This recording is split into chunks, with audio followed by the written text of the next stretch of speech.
go for practice today. Obviously, we had yesterday off per NCAA rules and getting ready for Syracuse. Obviously, familiar with what they do and their personnel and what we need to do, the things we've got to get better at. And so we understand that.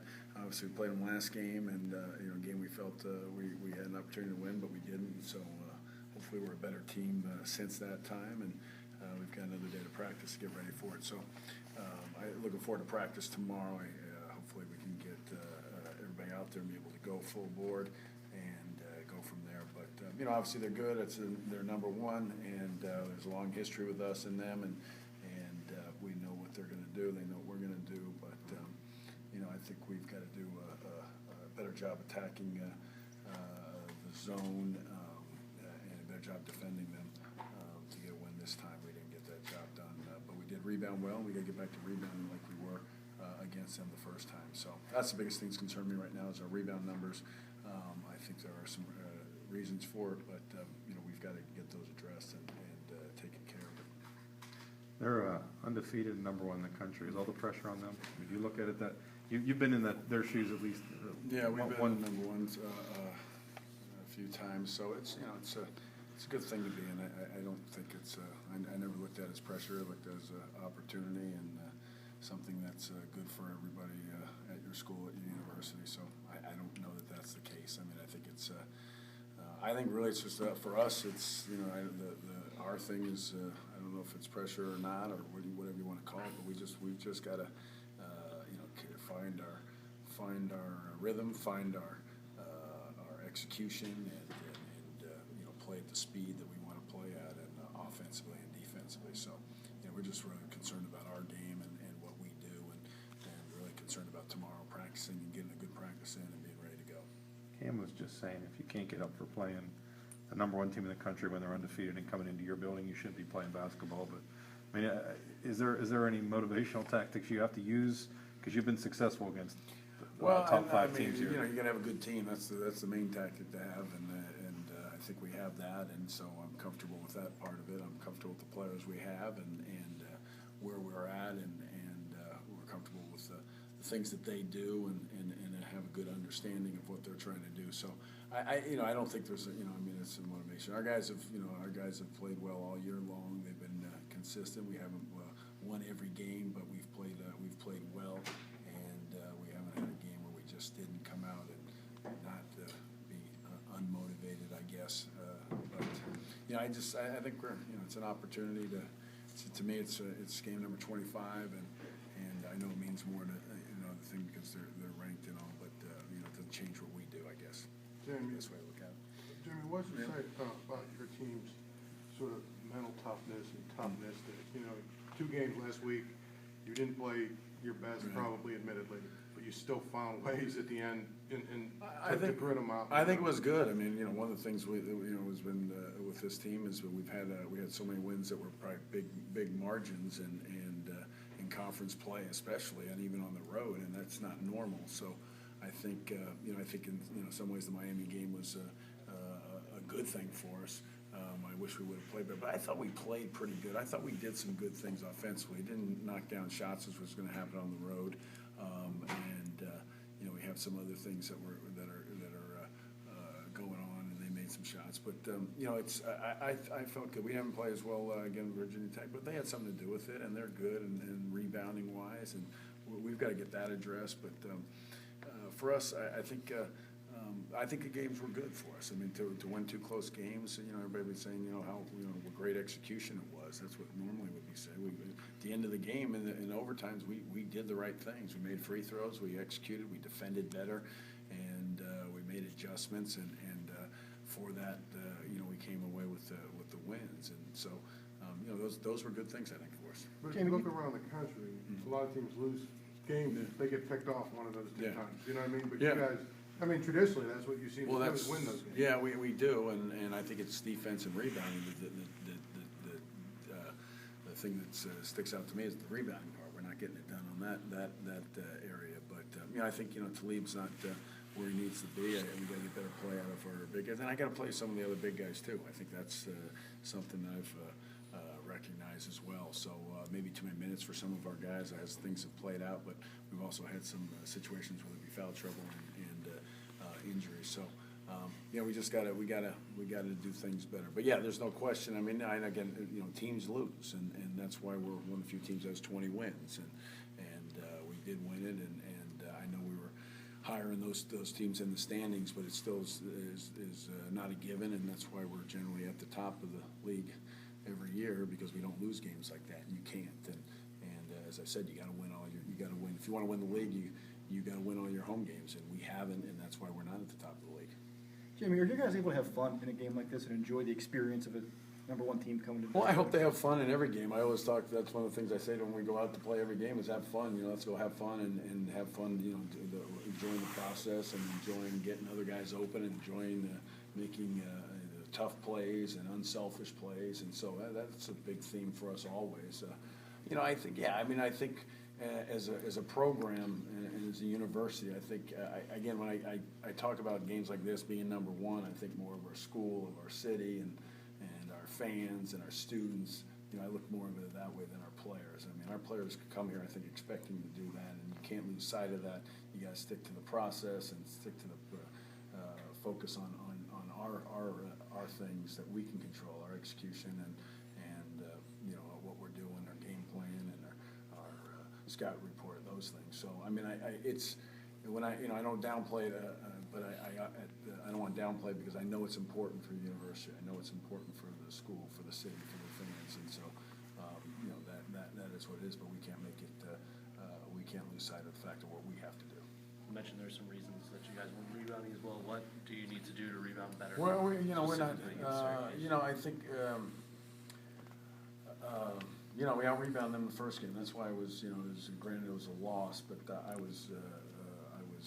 I thought we executed well, and that was offensively as well. And so we've got to block out better. We've got to make shots.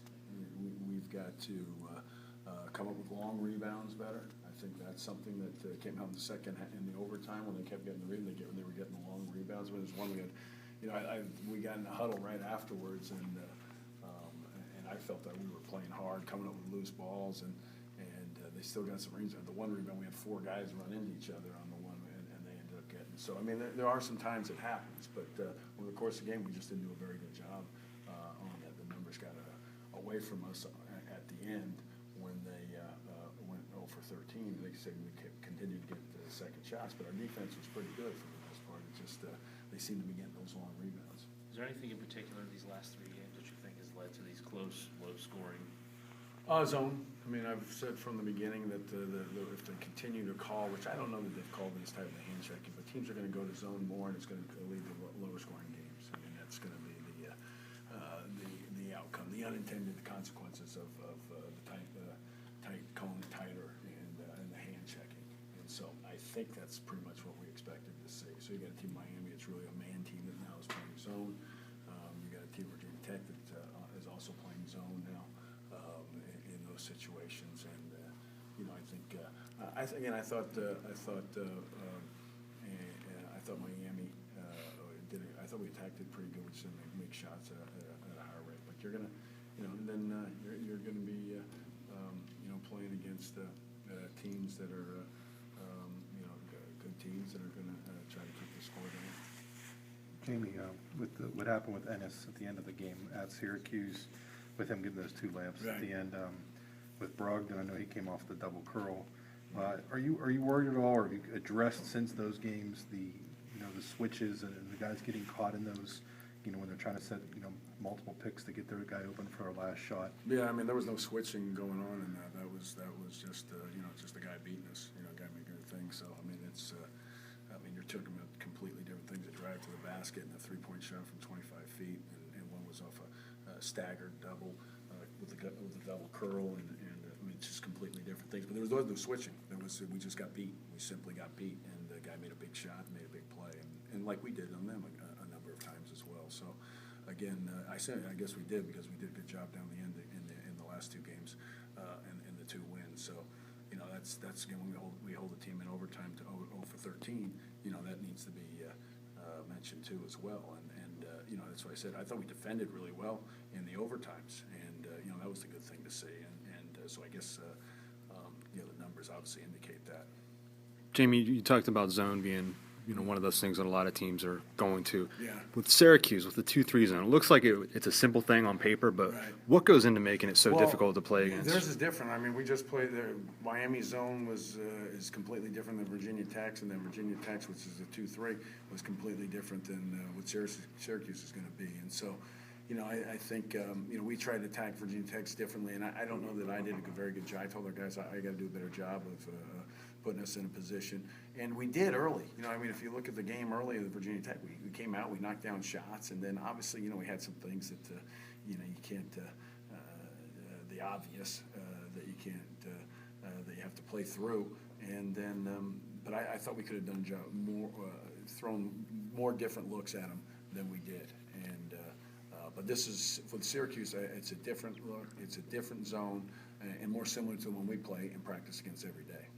The 2-3 that they run, a Yeah. lot of people talk about the wings and all that stuff. How important though is them having that guy in the middle that can block shots Well, at the rim? And that's what they do. They recruit for that. They get, you know, they've got 3, you know, high-level big guys that they're recruited for their defense first, offense second, and then obviously the wings. I mean, you know, I mean it's a very good zone, but they also got, you know, Grant, who everybody in the country wanted, you know, on one side.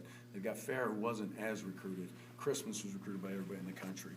You know, I mean, so, you know, there's, you know, there's some really good things there, but they do what they're supposed to do, and that's the thing. And then we just, you know, we talked about it today, and, you know, they do some things differently, and the things that you have to attack, and, you know, we won't get into specifics, but there's certain things that we look at and what we try to attack and get to, and their zone is different every year too. I mean, it's evolved every year, and you have to stay up with it and adjust to it as you go forward. Well, I mean, you guys did a good job of getting Christmas to move in that first game, but there was times when it looked like you guys were sort of rushing the actual shot, thinking that the shot block was, is that what a shot blocker does? Is just Well, sort I of, mean, you know, that's a thing that we've been working on as a team. I mean, there's you know, we've got young big guys, and finishing around the rim has been something that we are you know, trying to improve and get better at. That's a but, you know, it becomes more evident against a team there. But we definitely got the ball where we wanted to get it and got it inside against them early and often. And, you know, that's what you have to do. And that was, we did a better job of that against Syracuse than we did against Virginia Tech in our last game. But again, there was 2 different defenses. Virginia Tech was really sagging in and, you know, letting us shoot outside. And I think Lamar's situation obviously played into it without them knowing it, and that obviously became even more of a factor. But you know, I think I think we got to do a job. But as you said, you know, finishing inside is with our big guys is our 3 freshmen, our 3 new big guys, as well as Talib, has been something that we're trying to improve on. There's no question. We're getting the ball. I thought Miami, same thing. We got the ball in good spots, and we got to do a better job of finishing or playing out of that. How is Lamar's hand? We'll see. You know, I mean, it hasn't been put in a game-like situation, so you never know till that. I mean, I think you know, it's great when it feels good when he's walking around and having lunch, but playing in a game situation is a little different deal. So we'll see how it is come Wednesday. Did he practice today? No, we didn't go. No, he didn't. He didn't practice today. Coach, how do you stop the players from getting too hyped? Too Stay hyped. And stay focused. I don't know. I mean, I don't think. I mean, I guess we could have been asked that in the last couple of games and some of the previous games. I mean, I think you know, your older guys are probably going to be more comfortable, and I don't think you have to worry about that. And a couple of the freshmen, I hope they do become too hyped. That'll get them just about the right level I want them to get to. So that's maybe I will go hype them up a little bit and get them to that level. So. I think, you know, the experienced guys, and, you know, it's funny. You'll see a freshman come in, and you know, Josh went in there and hit a big 3, you know, as soon as he got in there at Syracuse the last time. So, you know, I think there's certain guys that seem to have things don't phase, and Jamel's kind of that kind of guy too as well. Jamie, having been number 1 before, is there more pressure being number 1 or beating number 1? We talked about pressure. I don't know that. I don't look at pressure either way. I mean, I think you know, you just think I'd rather be number one if that was if that can be an answer to a question. But, you know, it's either way, you want to be playing in a game when you're number one or you are playing against number one. And that's why these kids, our guys come here. I mean, they want to be in that situation, to play against one or be one. And that's why our guys came here, and they want to play against the best.